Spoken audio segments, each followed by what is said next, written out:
Imagine reading curated opinion pieces that aim to help us better understand policy and politics from the people closest to it, or sometimes people who want to be far from it. We offer political insights without the limit of column inches. Introducing Quotes by Air Quotes Media, creators of the Herle, Burle, and Curse of Politics podcasts, where we bring politics from the inside out. And now with Quotes, you can read from contributors like Jim Coyle, Jim Stanford, and Kathleen Wynne, with more to come. Read Quotes at airquotesmedia.com/quotes.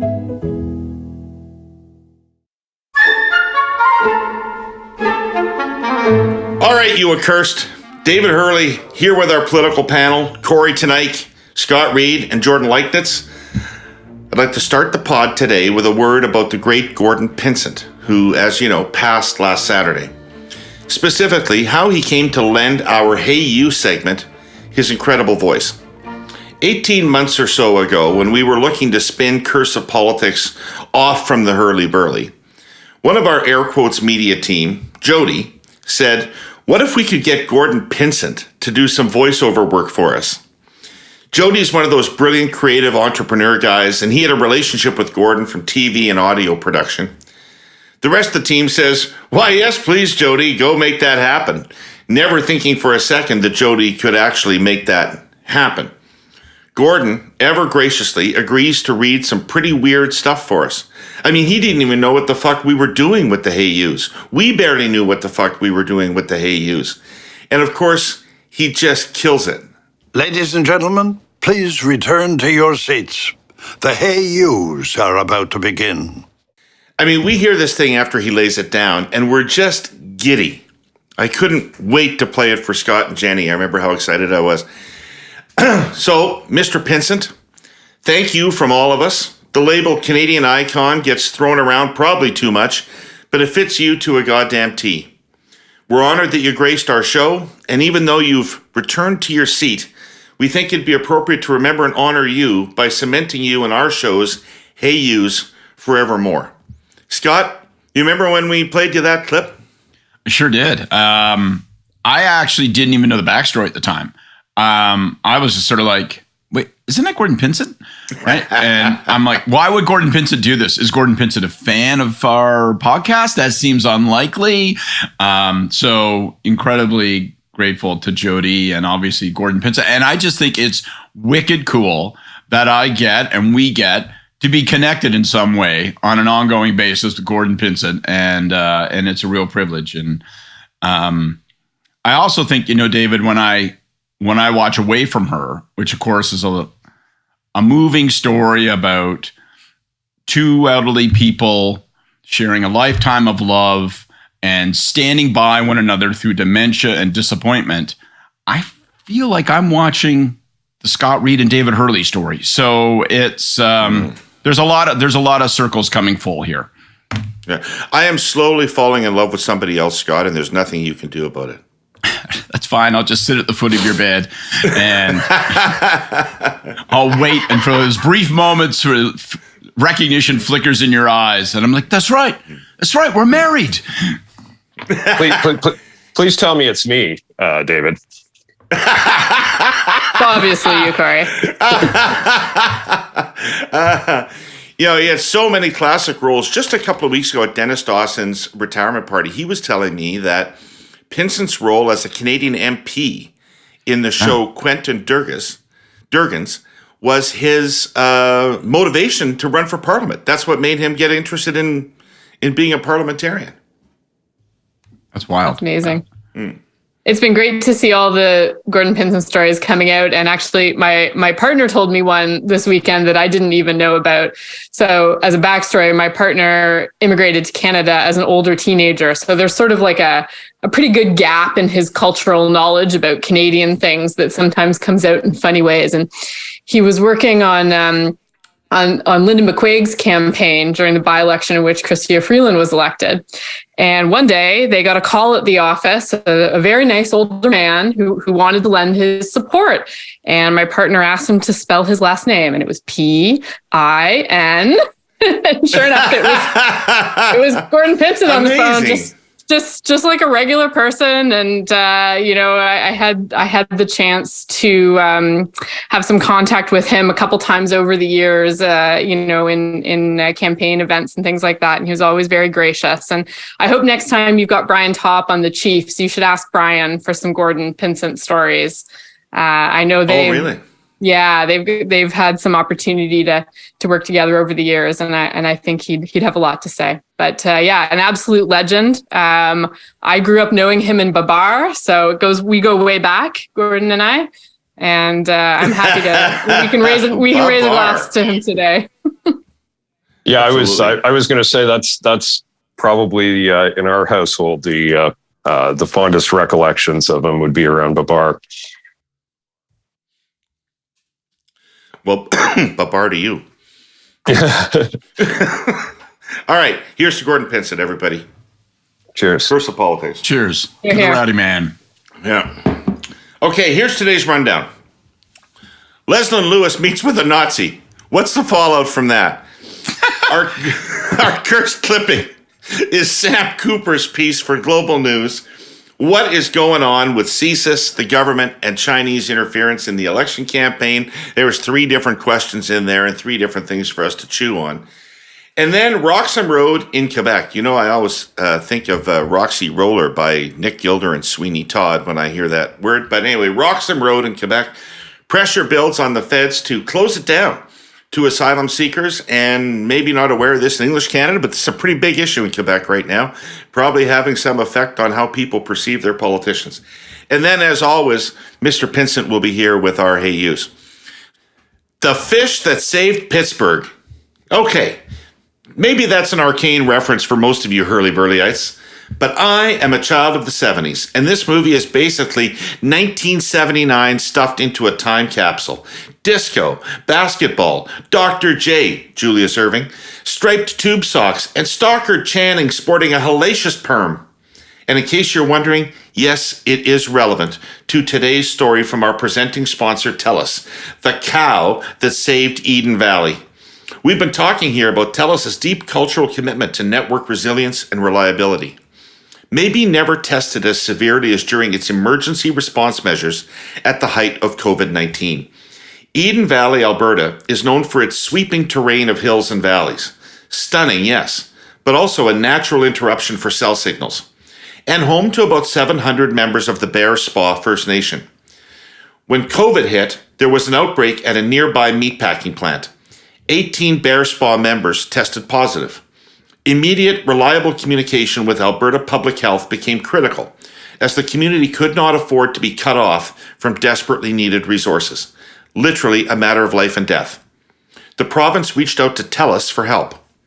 Quick lateral thinking by the TELUS team saw them deploy what they call a COW, an acronym for Cell Site on Wheels. Typically used for far less vital one-offs like parades or festivals when additional network capacity is needed. Community leaders were quick to take action, tracing contacts to limit the spread of the virus. Those who were infected went into isolation, and supports were put in place for their families as they recovered.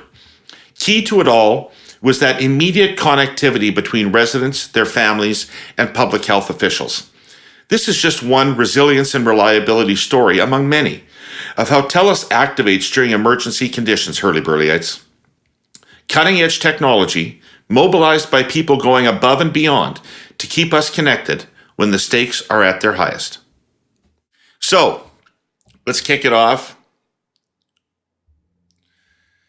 Christine Anderson. To be honest, I didn't know who she was.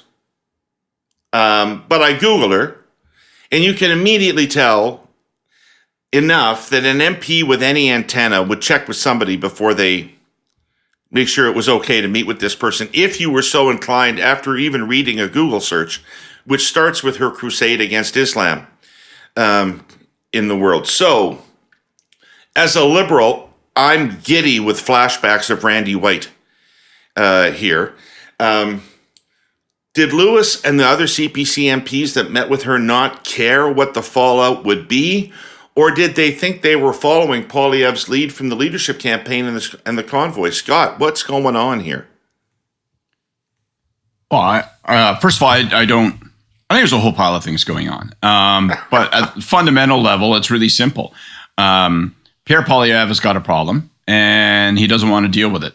But he's going to have to deal with it because that problem is going to become a barrier to him winning in places that he really needs to win and that he must win. Particularly the 905, but large, vast numbers of ridings in the country. What happened is that the statement notwithstanding, which I want to come back to, the statement from Pierre Poilievre condemning Christine Anderson, the statement notwithstanding, these MPs knew who she was. That's a crock of shit. I'm calling complete bullshit on any people who assert that they were unaware of who this MP was and her views. Really? You would meet with her? What was the purpose of you meeting with her? Why would you have met with her in the first place? You don't remember an MP who made headlines, certainly in Canada and elsewhere around the world, when she heckled Trudeau when he spoke at the European Parliament? You weren't conscious of the fact that she was here on a speaking tour? Like, bullshit, to say nothing of the fact that Leslyn Lewis has trafficked and trucked. They probably with these wouldn't people. have met with her if she'd attended Davos. Exactly. They fucking knew exactly. So they knew exactly who she was, and they're tepid, reluctant, and forced sort of distances from her afterwards tell you that. And I'll go back to the statement, and this is where I think the real problem is. Pierre Poilievre says that he condemns this stuff. He didn't even make a statement on his own social media accounts about it. What did he do? His office read a statement to Brian Lilly, so Brian Lilly from the Toronto Sun could then post it. And, that's all well and fine. And I'm glad that he condemned Christine Anderson. But, if you look at his Twitter feed and his social media feeds, he being Pierre Poilievre, then what you see this weekend is a post of Leslyn Lewis celebrating her work.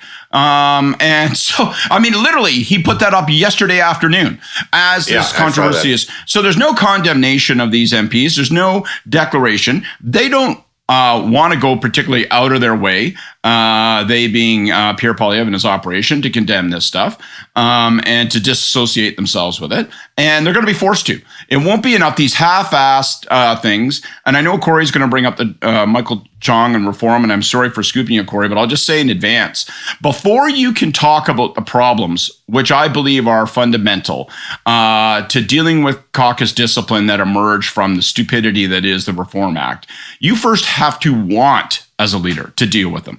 I believe that there are problems with the Reform Act and how it constrains leaders. I do not believe that's the problem that we are witnessing, because I don't believe there's a desire to deal with it. If there was a desire to deal with it, we would see louder protestations and actions coming out of Pierre Poilievre. And he's going to have to confront this. Yep. Okay, Kory, what are his options? What kind of line is Poilievre walking, and what are his options here? Well, I said yesterday on Question Period, I think I'd remove them from caucus. Like I'm a big fan of caucus removal as a way of setting a tone and of putting yourself in game shape for an election. Places like Oldham and Norfolk are not where the Conservative Party need to win.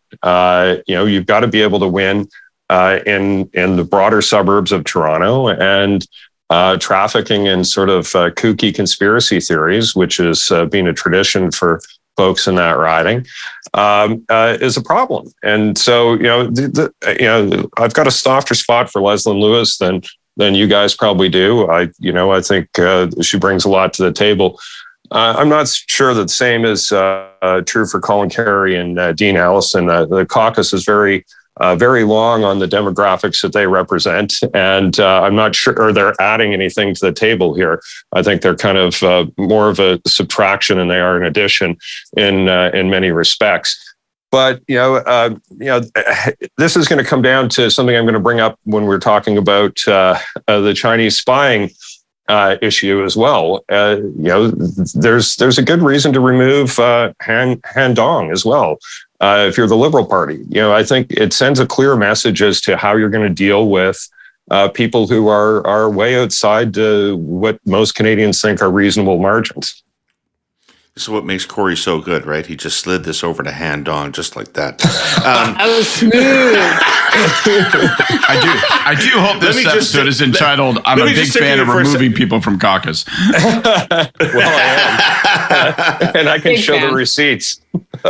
Kory, let's just stick with you for a second, though. Like, what is wrong with the strategy that they seem to be having of put out some statement that you can always wave and say that you made a statement, but don't spend 5 minutes playing defense on this or apologizing or making a mess by throwing people out of caucus. Just bull your way through it. Just dare the media to still be talking about this a week from now. I believe that's called the Chrétien approach, which was basically innovated by him. If you compare the Chrétien government to, say, the Mulroney government in its first term, I don't know how many cabinet ministers resigned under Mulroney in the first term, like 11, something like that, like an incredible number. When's the last time that's happened here? I think, Harper in turn followed more or less the Chrétien approach, and we've sort of seen an erosion of ministerial accountability and removing people, even if it's temporarily, even if you allow people back in at some point. I think it sends a message. Political parties are private clubs. They're not public institutions, and their membership is determined by the party leadership and is often determined for reasons that are well less than beyond a reasonable doubt. So, candidates are not allowed to run for many, many reasons. MPs and MPPs are removed from caucus for many, many reasons. And and there's a purpose for that removal, and it's much less than what you'd find in a court of law. It's are you talking about the things that the party is talking about? Are you exercising good judgment and discipline? Are you somebody that we want to be associated with, and that we want to have in as in a leadership position of our team? And I would say that this decision was either incredibly sloppy or exercised incredibly poor judgment. Whichever it was, either one, I think, is reason enough for removal. So I'm about to do something that might seem a bit jarring to those of you who've listened to my smooth, eloquent delivery since the hurly-burly first burst into the sky of Canadian podcasting 6 years ago, forever improving our political discourse. I'm going to use a cliche. Cliches can be hackneyed, yes, but some make you think, like the following: fast, good, and cheap. Pick two. In other words, you can have fast and good, fast and cheap and good, good and fast, but you can never have fast and good and cheap. I would pause here and let you reflect on that, but we have to move things along here. Anyway, it's sort of an economic law of nature. It applies to all, including our sponsor, CN. And I was thinking about it this morning when I saw a new report on rail cargo rates. Yes, I read things like that. The report, published by a leading independent consulting firm, concluded that Canadian rates are the lowest among the major free market economies it studied, including the United States. The price of shipping cargo in Canada has grown far less quickly over the past 33 years than the price south of our border. As a result, shipping in Canada is on average 11% cheaper. And Canada's grain shippers, benefiting from economies of scale, scored even better prices, paying nearly 30% less than the average Canadian rate. So, relatively cheap service, and CN believes very good service, which leaves fast. Could it be faster? Well, the fact is the supply chain, elevators, trains, export terminals, truck fleets have a capacity. Only so much can move at once. To deploy another cliche, you can't stuff 10 pounds of oats into a 5-pound bag. Oats? Did I say oats? Well, whatever. My point is that moving cargo faster means laying more track, buying more trains, expanding truck fleets, and building more seaport terminals. All of which takes money. Like a lot of money. And time. Which brings us back to the fundamental choice. Fast, good, cheap. Like I said, pick two. Jordan, you can walk up and down the streets of any community in this country and not find anybody that knows who this person is.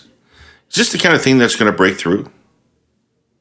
Yeah, I mean, it's hard to say. It would be nice to think that an actual fascist would raise some eyebrows and break through. I don't know if it will or it won't, but I mean, I guess I'm going to be a minority voice here, because I think that there's absolutely zero intention on the part of Pierre Poilievre to actually distance himself from this. I think that, as Scott said, there is a absolutely less than zero chance these MPs didn't know who this person was. Just as a general practice. If you're not the foreign affairs critic, for example, and you have a foreign MP asking for a meeting, at minimum, your staff is checking that person out. They're checking with the foreign affairs critic's office. Ideally, they're checking in with the leader's office. There's a lot in place to make sure that dumb meetings don't happen. So absolutely, everybody involved knew who this person was. They knew what she stands for. And that was not seen as a reason to stop those meetings. I mean, by my count right now, only one of the three has actually sort of pushed out the alleged joint statement apologizing for it. So let's say that the contrition is less than enthusiastic on the part of the Conservatives. And I think, to be honest, I think what we're seeing here is this is one of those moments where this is a bit the coalition that Pierre Poilievre is trying to hold together here, right? So this is a person who is appealing to some people in that, let's say roughly 10% of Canadians who were sort of pro-trucker protest, anti-vaccine in that sphere. This is somebody who is appealing to them. And if you go on social media, if you go on TikTok, for example, this is a big story in those communities. And I think that this is, he's trying to kind of have his cake and eat it too. He wants to be able to be seen to be engaging with people in those circles. And so that's why the condemnation is light. And, to be honest, I think it's working. If you look at Abacus last week, about 45% of people who voted PPC in the last election have now moved over to the Conservatives. They don't need 100% before. But he needs Lewis more than she needs him in a way, right? In the sense that she's got him a bit over a barrel. If he dumps Lewis, PPC goes to 10 points, don't they? Yeah, well, that's what I'm saying is that I think he needs, he sees his coalition as needing to continue to engage with these people and kind of keep them in the tent, right? And so that's why I don't think there is going to be any question of kicking these folks out of caucus. So I don't think that's at all the conversation that's happening. I think that what he wants to be able to do is have that statement that he pushed out, via third party to deal with the mainstream media and all the Liberals who are screaming about this. But internally within the caucus, it's a wink and a nod that there's not really going to be any consequences on this. Can I add one more thing, David, just quickly? Sure. Sorry, you go ahead. You go ahead, Kory.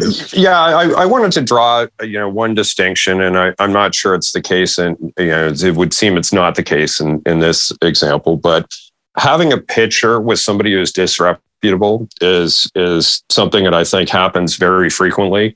In photo lines, et cetera, where somebody lines up and you get a handshake and a picture, and nobody is really ever expected to vet everyone in a photo line to see whether or not they're a problem. That would be impossible. But taking a meeting is very different.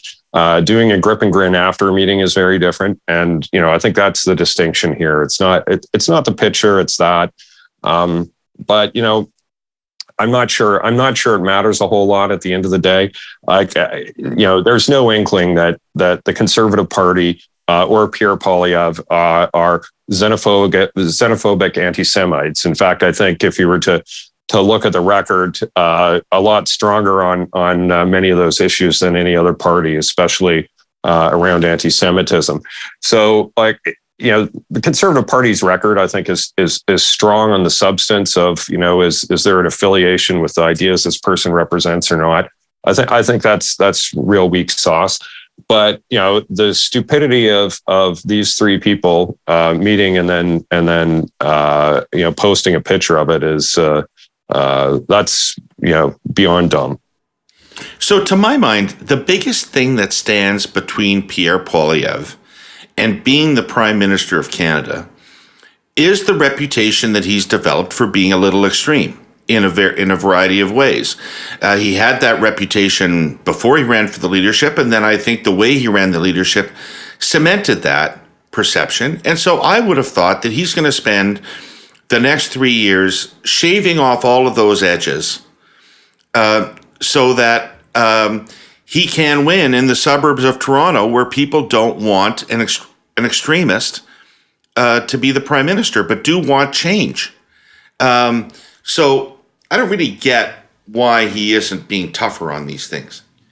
But I want to jump in because it corresponds to the point I wanted to add. You asked the question earlier, David. Well, what's the strategy here? Like, is there a viable strategy where you do what happened on the weekend, where you sprinkle some light condemnation associated with no action. You don't even actually post personally about it, and you move on. And then if asked about it further, you say, well, you'll remember that I condemned it in the strongest possible terms. How dare you question my integrity? No party has ever stood more stridently with Israel, and yada, yada, yada, yada, yada. The problem, of course, is that Christine Anderson, just picking on what Kory just said a moment ago, isn't just about specific views around Israel and all that kind of stuff. It's that she represents this sort of cloud of crazy, right? This international globalist. Like they're actual fascists. And all of that. And so it's subscribing to that, and that's the Alternative Germany is a fucking scary title to begin with. The name of her party, shit. Alternative. Yeah. No shit, right? Get your belt buckles. Because we've seen some versions boots. of Germany that aren't good, haven't we? There are some versions of Germany. Yeah. But yeah. Leslyn Lewis, let's just be clear. Like, Leslyn Lewis is going to continue to truck and trade in this. So here's what I think he's doing, and here's what I think will happen inevitably.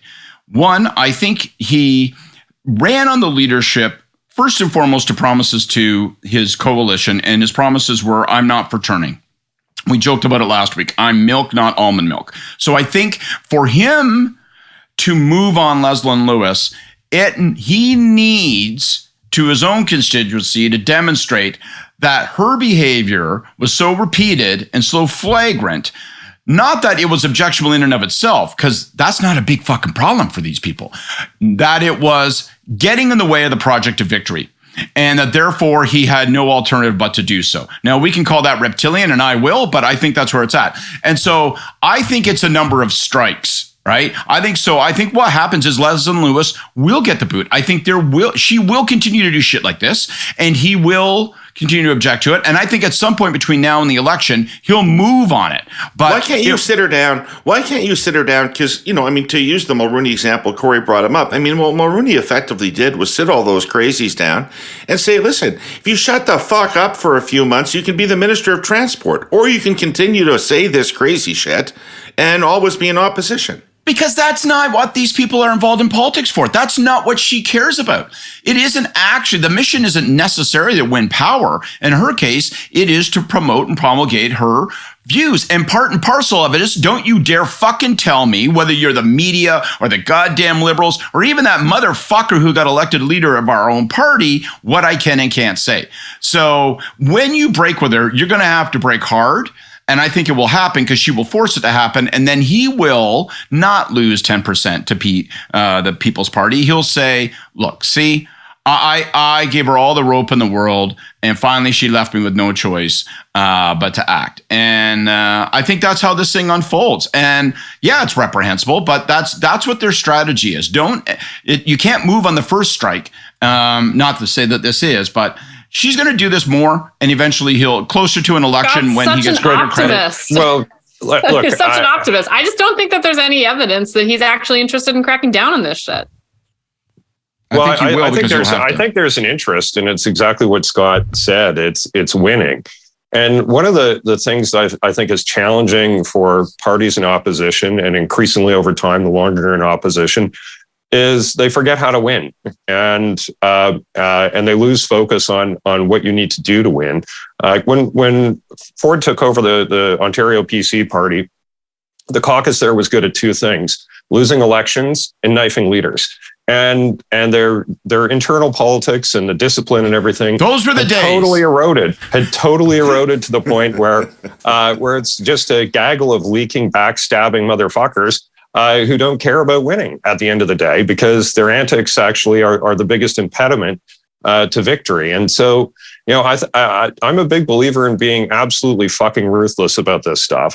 And because, it's only discipline and teamwork that gets you elected. Those are the two key ingredients. And doing stuff like this is bad for the team. and it is completely undisciplined. And as such, I think you must deal with it, with the sort of harshness that it merits, which is pretty absolute. I think there's also a definitional benefit, and it's not just about political positioning and saying you're going to be intolerant of intolerance. I think there's a definitional benefit as a leader, because by virtue of saying I'm going to face down somebody who has a constituency of power within my own party and tell them to fucking hit the bricks, you look strong, and arguably you're being strong. As Jordan says, he does not want to do that. Maybe that means he's being weak. My guess is that he will do it eventually because he must. I think you're both sunny optimists. I'm going to be the hard pessimist here. I think he's going to try to hold both those things as long as he possibly can. And I think it's going to be way longer than many of us are comfortable with. And this is part of that evidence. All right. Well, sounds like to be continued. Who among us, when there's an urgent need for something, just likes to let it sit there unaddressed as the situation worsens? I mean, urgent is one of those words that sets off an internal alarm bell, yeah? If you listen to the show regularly, you already know that Canada has an urgent need for more shipping container capacity at the Port of Vancouver. Our sponsor, the Vancouver Fraser Port Authority, has the right plan for building that capacity, and it's called Roberts Bank Terminal 2. Because not only is shipping container capacity on Canada's west coast running out, a new port terminal is also needed for the future of Canadian trade. Here's what I mean. Business and trade needs in our country are only growing. A new marine container terminal at the Port of Vancouver will support Canadian businesses, large and small, by linking them to the global economy.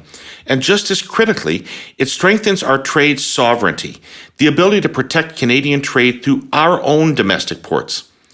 Without more terminal capacity, our own businesses and trade partners will be forced to look to U.S. ports to get their products where they need to go.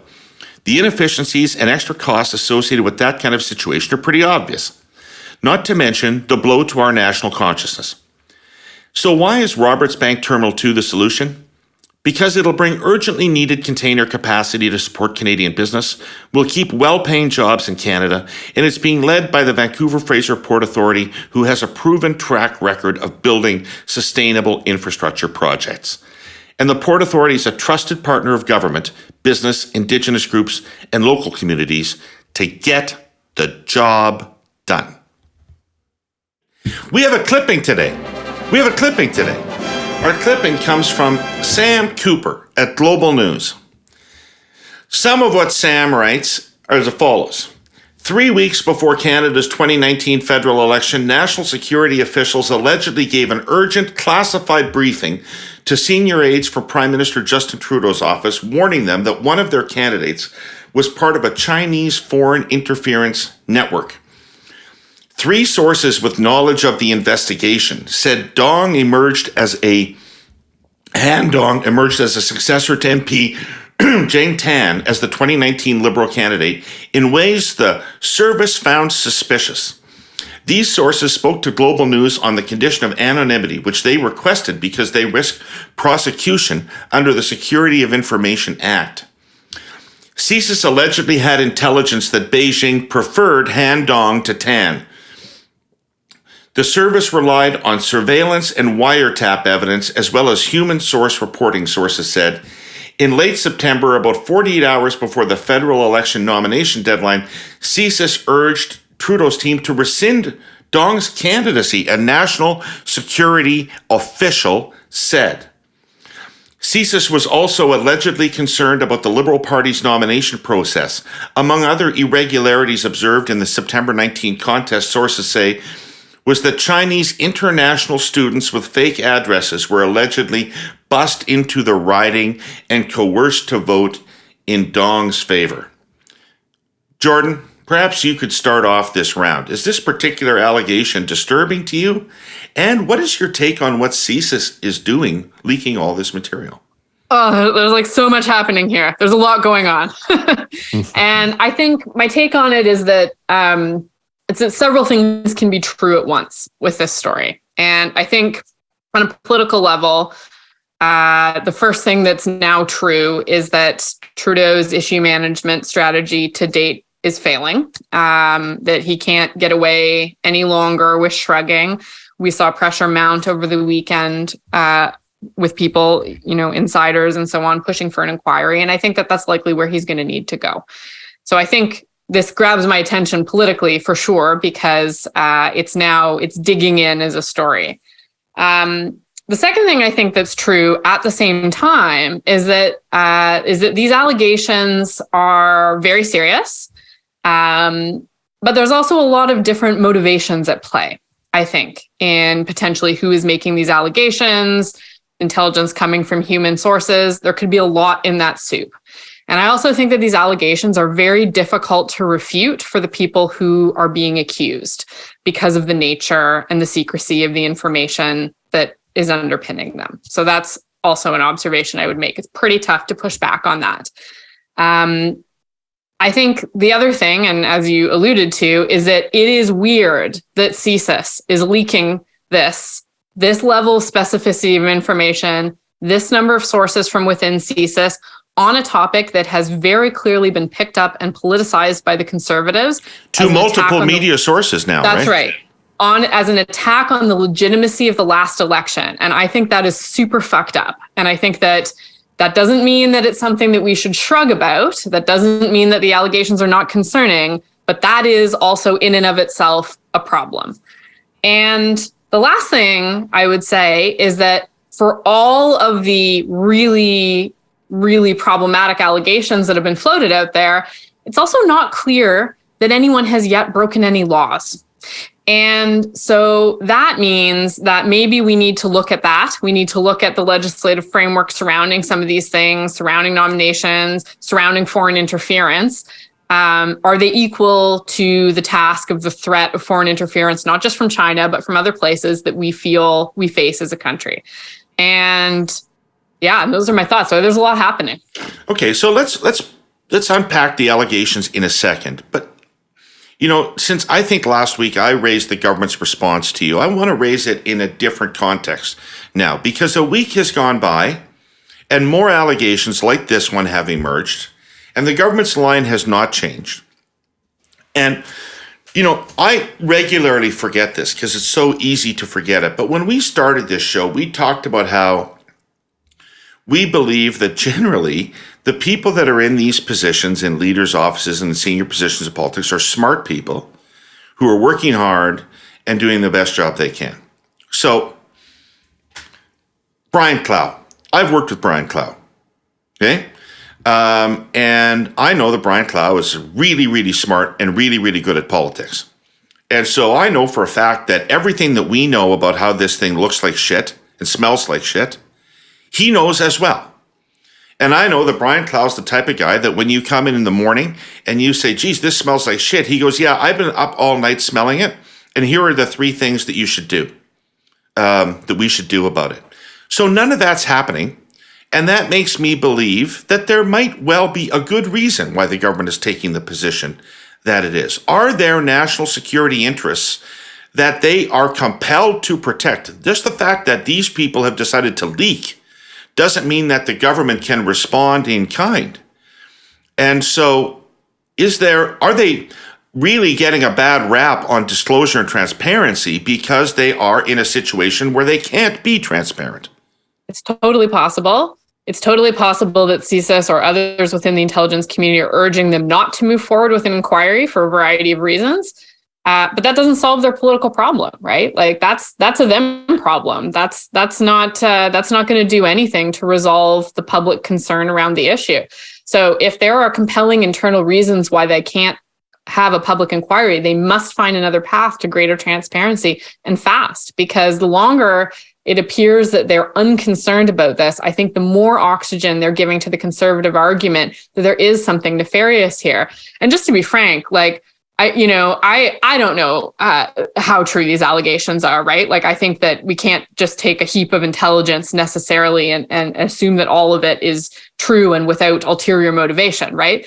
But I do know that if we are in the danger zone, if Canadians have the sense that the electoral process and the results of an election were compromised, that is very bad. And so there has to be some sort of response to that, whether it's an inquiry or something else. I mean, I think I would advise them to get it off the Hill, because anything that happens through parliamentary committees or anything is just going to be a circus. So you need some way to get it out of that atmosphere. But you have to do something. You can't just sit and wait. Even if CSIS is telling you or intelligence community is telling you that there are concerns, you must answer that political concern and fast. Well, Sure. Like I'm not sure that all of CSIS is saying that, because clearly some of CSIS is leaking like a goddamn sieve, and I agree with you that that's a problem of its own. But I'm going to bring it back to where we started in talking about the Conservatives. Having before the election being told seemingly that there was a major problem with Han-Dong. Why would you continue to allow him to run? Why is he still sitting? If you're going to go down this road, Kory, let me just say this. What is the fucking allegation against Han-Dong? Like the first, the Fife and Chase, a witting accomplice. The Fife and Chase exclusive had some meat in it. This one, near as I can read, what they're saying is, we surveilled this guy. We had we surveilled him. We had high-tech equipment monitoring him, and we've got sources. And what we can tell you is that he's occasionally in contact with the consulate, that he's a friend of Michael Chan's, that he emerged suspiciously as a candidate for a nomination. What's suspicious about Han-Dong running for a nomination? And that he had buses of questionable people showing up at the meeting. Well, Jesus. The article says he's a witting accomplice. And I think that's the big difference. The article that you referenced says he's a witting accomplice. That is a very, very big difference. So it's one thing if a foreign agency tries to infiltrate your campaign and is doing some things that you maybe don't know about. It is a very, very different kettle of fish if you are a witting accomplice. And that is what twigs me. And that's what I think is probably different between this individual and some of the others that have been targeted. So were you targeted and you didn't know? Okay, well, that's one group of people. If you were a participant in the affair, that is very different. And there is an obvious place for this to be investigated, and it's called Elections Canada.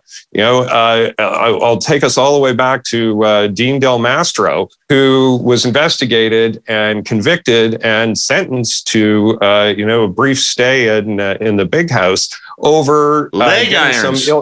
Most really on point photo. But like the transgression there was some donations from a car dealership that his family owned to his campaign, something that is obviously wrong and shouldn't happen. But the focus of the investigation, the seriousness which Elections Canada took it, and the outcome of said investigation, very, very different than what we're talking about in this.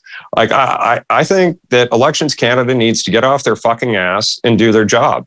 And they have the tools to actually investigate and do this. And if the government wants to get to the bottom of it and not have to reveal foreign intelligence sources, et cetera, they can allow Elections Canada access to more information than they might put out to the media. Like there is an ability to have court cases sealed. There's all kinds of things that can be done to protect the sources and intelligence methods used to gather that information, and still actually take it seriously and go forward. I think that's a better approach in my view.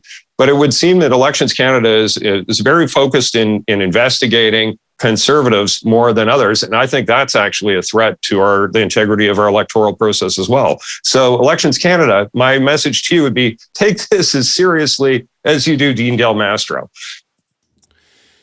Your lights, your fancy whirring toothbrush, your coffee maker, home alarm, computer, the internet, bread maker, bubbles in your water maker. That thing intermittently going beep in your house, you're still trying to locate. The EV you drive now, or the EV you will be driving in the future. Because you're all smart people, I know you've caught on to the common piece here. All these things need electricity to operate. Now multiply your electricity needs by the needs of 99.9% of everybody else. This is the reason why we need an always-on source of electricity. One that's dependable and clean, producing zero climate change GHG emissions. I'm talking about nuclear power. I want to underline this. Nuclear power is the clean energy technology we need to get to net zero. It's already producing more than half of Ontario's electricity, helping us decarbonize at precisely this moment, as you hear these words through your electronic device. How?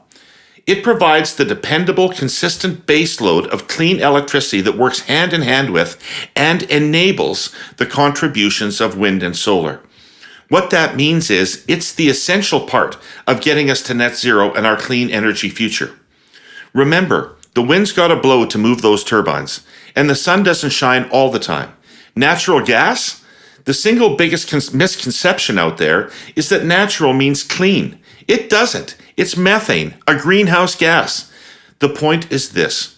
Nuclear energy is a solution to climate change that's already here.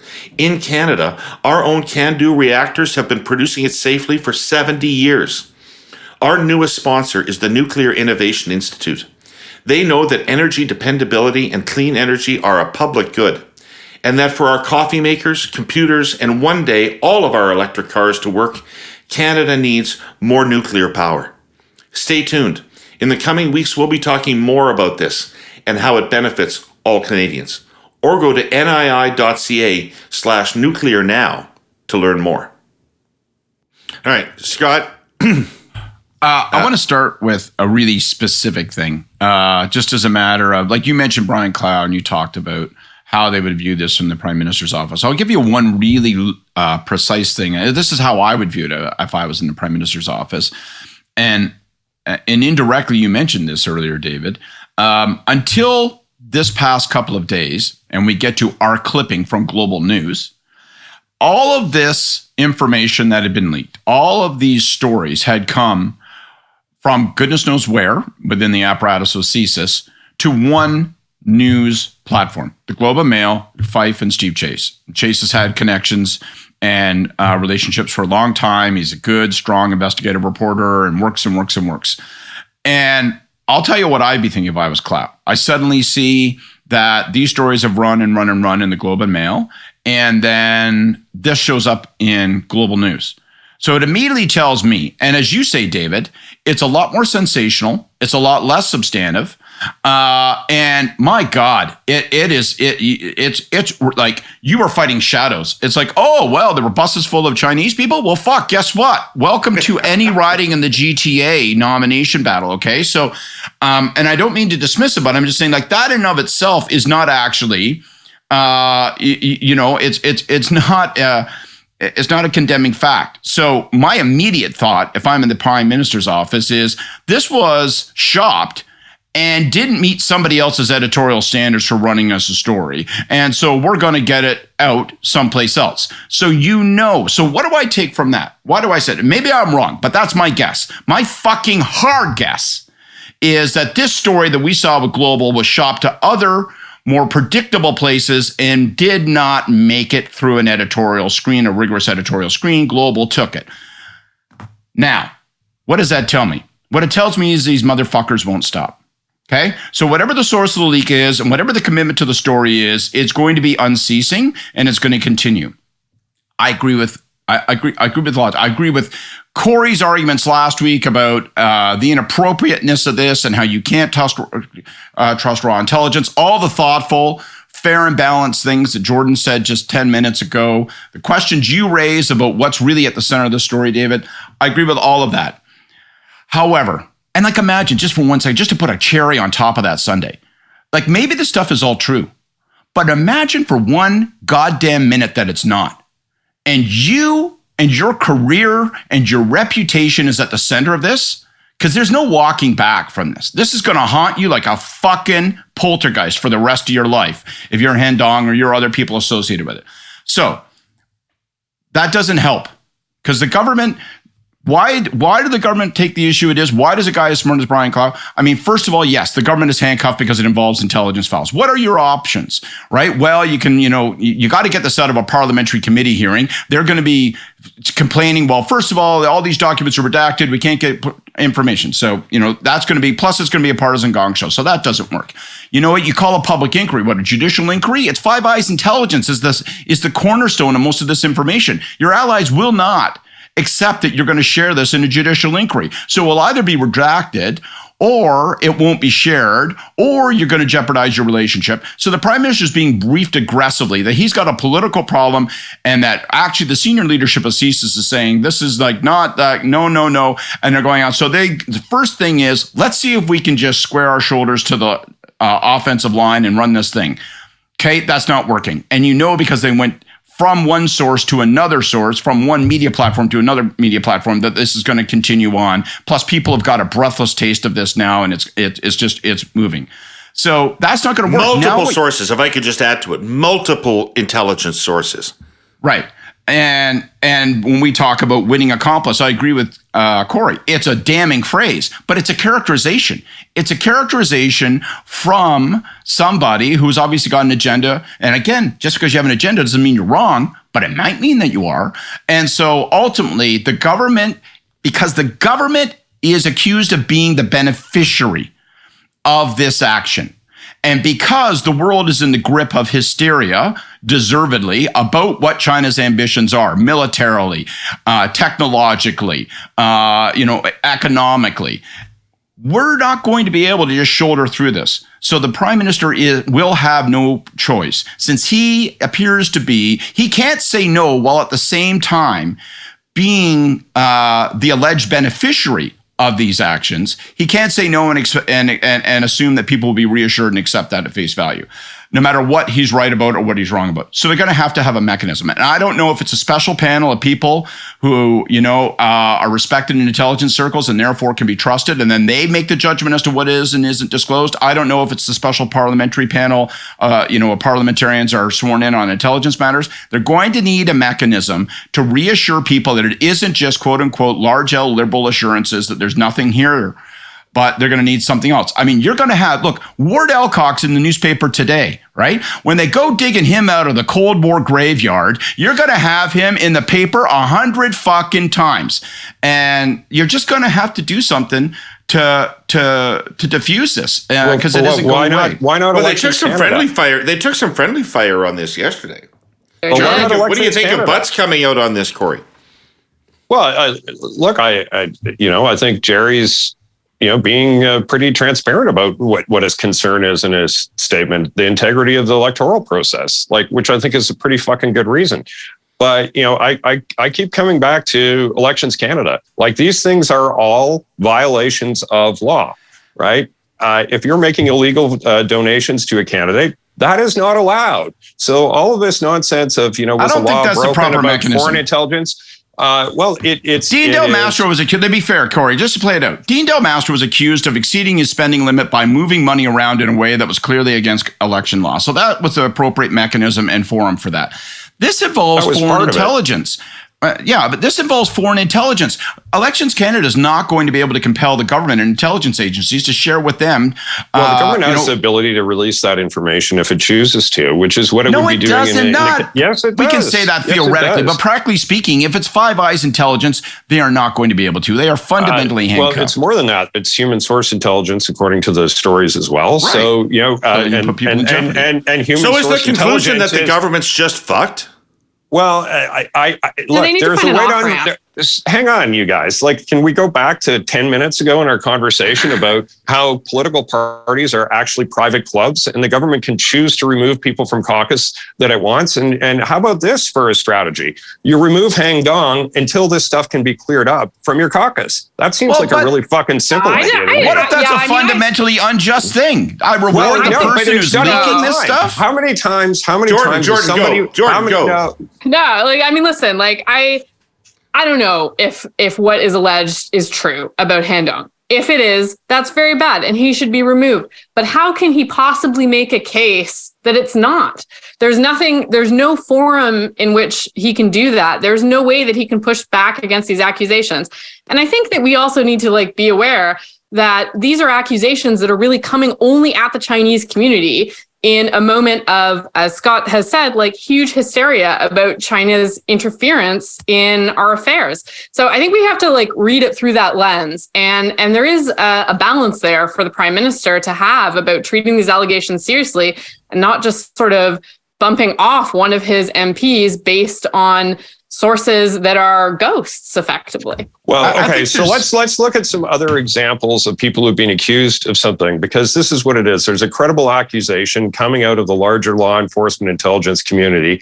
Now, say we're in a different situation. Somebody is being accused of impaired driving. Somebody is being accused of spousal battery. These are things that the House of Commons has dealt with in the last number of years, in which the standard operating procedure of the government is, or the opposition party with the member involved, is to remove them to caucus until the matter is settled.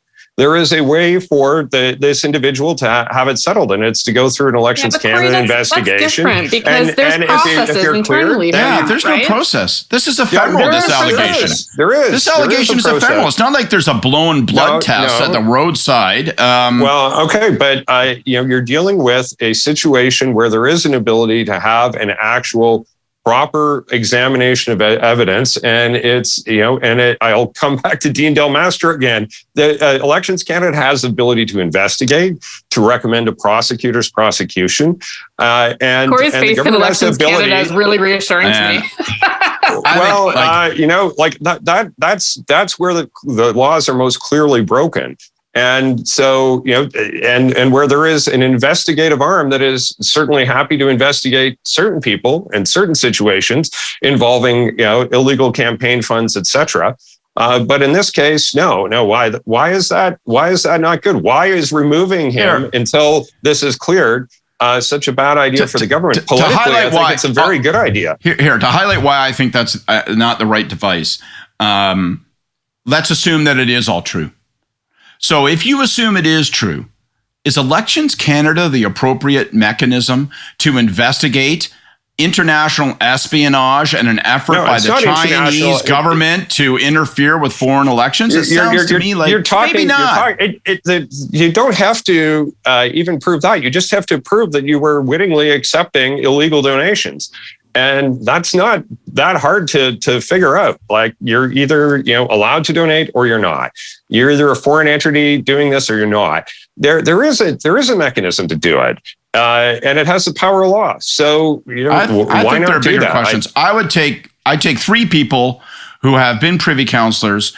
Not only privy councillors, but people probably former public security ministers or former officials who have. If Ralph was still the public security minister, Scott, he would have talked this issue into the goddamn ground by now. Nobody would have another word to say about it. I'd take somebody like a Ralph or McKay, or I don't know, somebody that has had access to Five Eyes, I don't know why. Maybe, maybe. And say, here's a 3-person panel. They're going to look at it. They are going to make determinations as to what can and cannot be revealed. And they're going to make determinations on around the following 4 or 5 questions. And you set those questions. Was there interference? Was this interference? Was there specific allegations? Are the specific allegations against this member correct? Are there other concerns? Go through 4 or 5 questions, give them a mandate, say you go where you go. And then you have to a certain degree off-ramp. You're at least not put in the position as a government of saying, I'm going to tell you there's nothing worth looking at here. That is just not going to be a sustainable proposition. And by the way, to be fair to Jerry, I think that's all that Jerry was saying. He's making the same observation, which is this isn't a sustaining political position, and they're going to need some mechanism to provide people the greater assurance as to what did and didn't occur. I think he was making a bigger point than that. And what you might not like my Elections Canada idea, but his point was that people need to have faith in the integrity of the electoral process. And, the government must find a path. So whether it's your, 3 wise people, but the government's not hiding anything. Inquiry, but everything you say about a public inquiry. I know they do, but they're not. They're obviously constrained. Like, they don't have a deal with the People's Republic of China to deliver 13 seats. Han Dong's not on the phone with Xi arranging buses. Like, this is not happening. But they have to be seen to be at least appear to be concerned about the possibility that might be vaguely true. And to be clear, I don't necessarily believe that it is true, but it's still a political problem for them. And they have to choose a path, an off-ramp, as Scott has suggested, regardless of the mechanism, and quickly. I don't think the People's Republic of China, and we talked about this last episode, has the ability to change the outcome of any election in Canada, because there are too few seats where the Chinese population that's sympathetic to the PRC is large enough to really tip the balance. So I don't think it's possible for them to do that. What I think the much bigger strategy is, and we've seen this employed by Russia repeatedly, is to create these kinds of conversations where people question the integrity of the democratic process. I think that's what Jerry's point was, frankly, and I think he's absolutely fucking correct about it. We're falling into a trap here. I just don't think, Kory, that it is that people in the PMO have missed that observation themselves. No. I think they don't know what to do. There's a paralysis there that needs to be overcome, and there are conflicting things. Yes, there's sensitivities around intelligence information. I'm going to argue that at least there's a strong minority position at CSIS that more information can be released than has been so far, or they wouldn't be fucking leaking it to the media. So, I think they've got to come up with something that's more than what they're doing right now.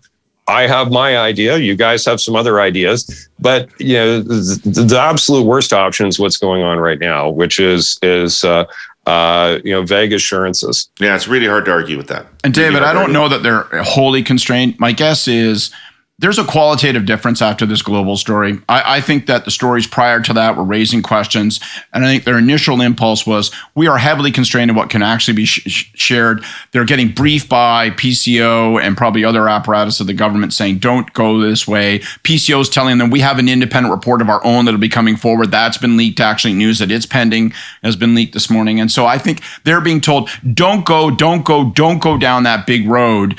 And now I think what the post-global story, that the need for political reassurance is so paramount that they're going to have to go to options that they hope to not have to go to. Okay, listen, you guys, I'm sorry to do this, but let's have a lightning round on Roxham Road. We're almost out of time. I don't want to test our busy listeners' patience with this show, so let's do a lightning round on Roxham Road. People are seeking refugee status in Quebec across the U.S. border, 39,000 of them last year. That's a substantial number. This is a pretty big issue in Quebec, and it falls right on the federal government to solve it. Trudeau seems, again, in a similar situation, to be arguing he doesn't have any tools to solve it, short of a deal with the Americans on safe third country.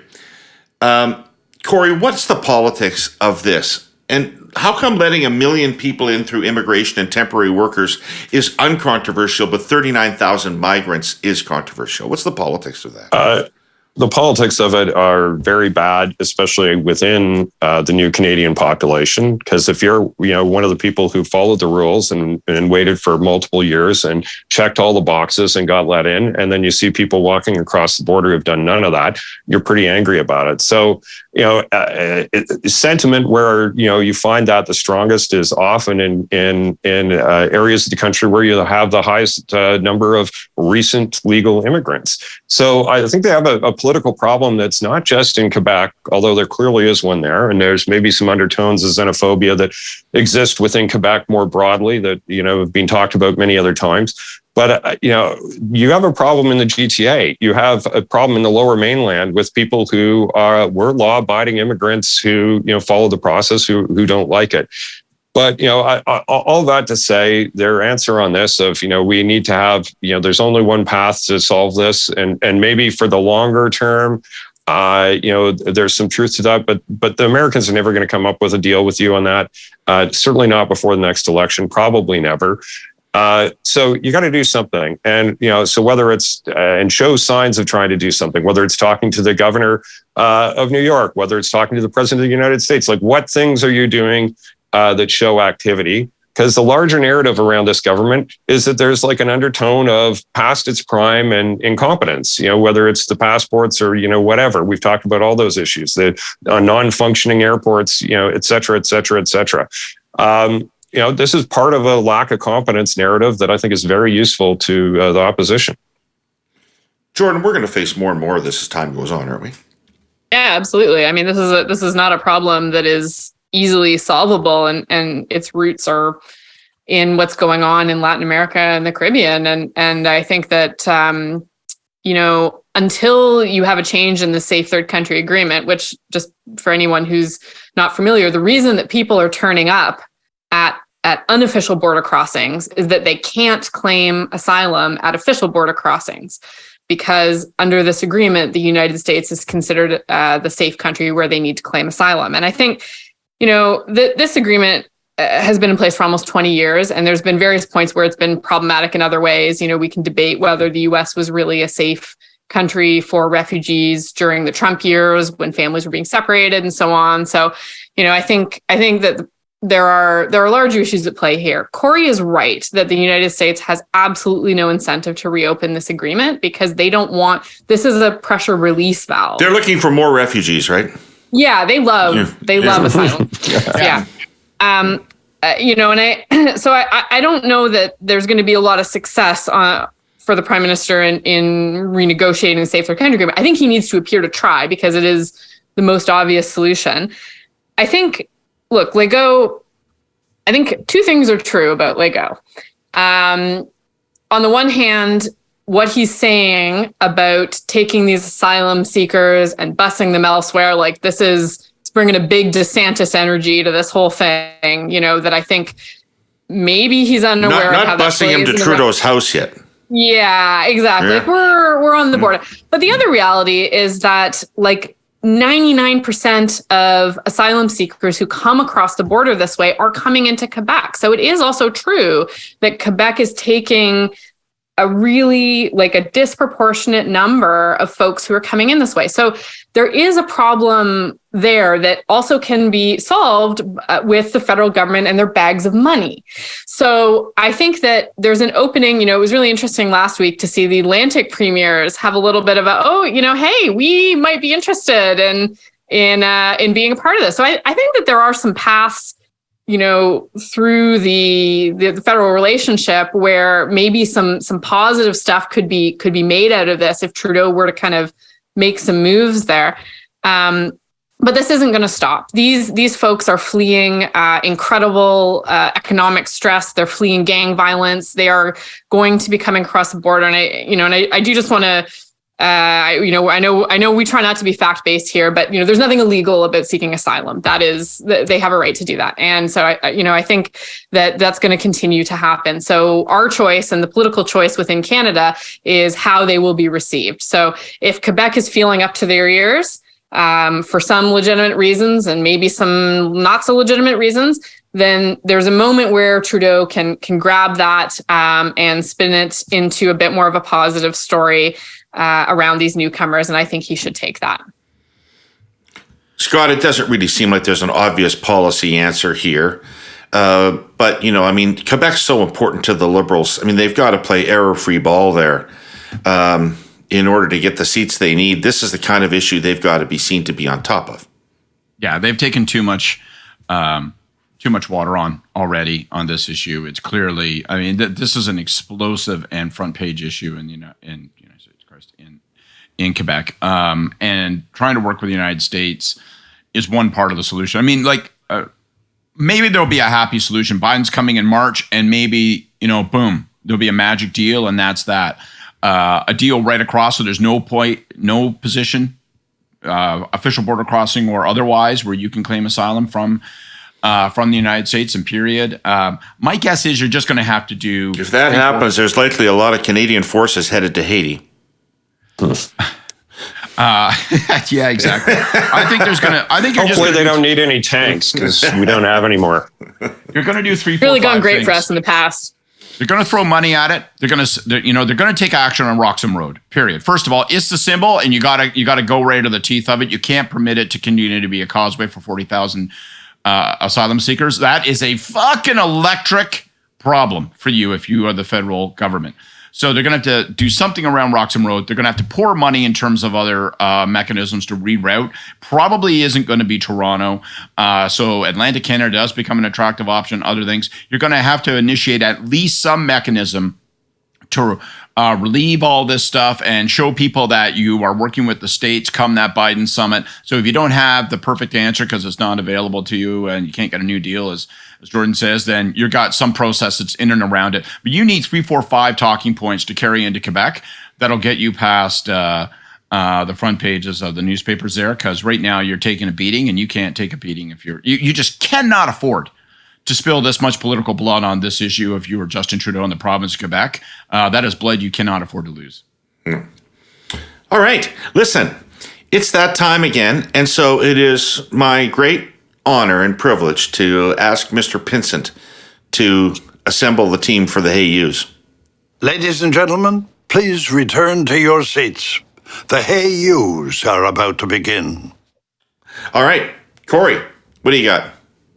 Well, I want to read a tweet because it's in keeping with the theme of this. So my hey you is going out to Anthony Koch, who was Pierre Poilievre's spokesperson during the leadership. And he tweeted, everyone loves to talk about greater MP independence. Then you work in active politics and realize the average MP is a moron with the political instincts of a goat, and they're left to their own devices. They will fuck shit up catastrophically and on the regular. Want to say, Anthony, very brave of you to say, and I'm having a lot of difficulty arguing with the point in the context of some of what's gone on the past week. And we wonder why these caucus why members, people don't run. We wonder why these caucus members resent the unaccountable power of the unelected advisors so gravely, eh? All right. Scott, what do you got? My hey you goes to Google. You know what? We've passed a law.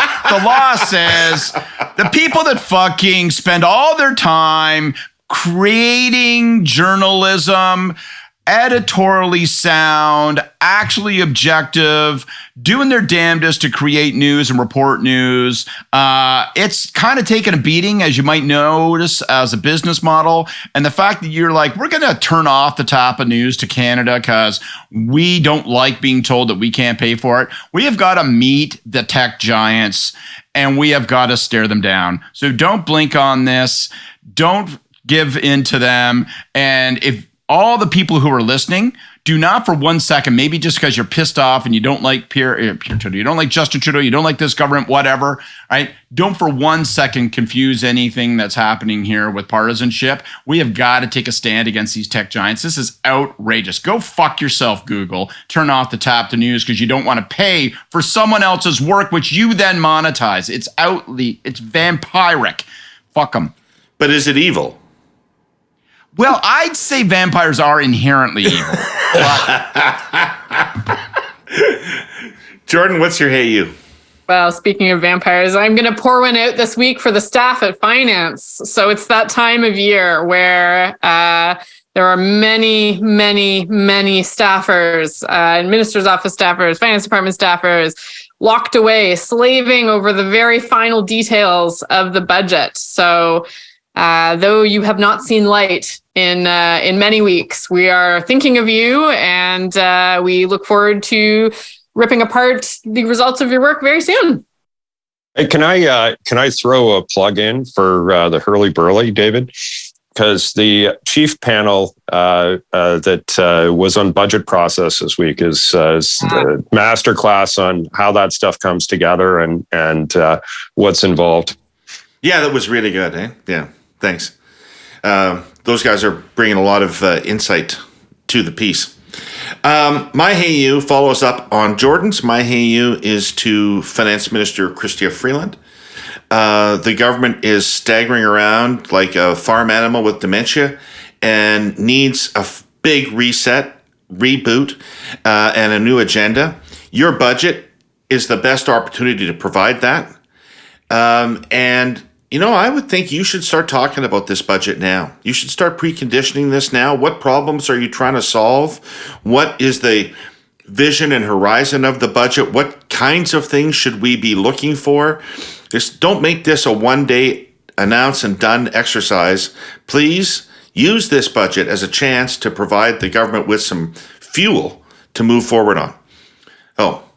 David, David, you and I, we don't wait for the budget. You and I raise this issue once every 3 podcasts. Like one out of every 3 podcasts, either you or I say, why won't they use the budget and the budget making process as an arc to tell their story, to create problems and create solutions, talk about problems, and like we're just old men yelling at a cloud, okay? I agree with you, but I just want to note that for the listeners, we're not unconscious of the fact that, yes, we're sitting around the seniors' home complaining about the television not working. We know.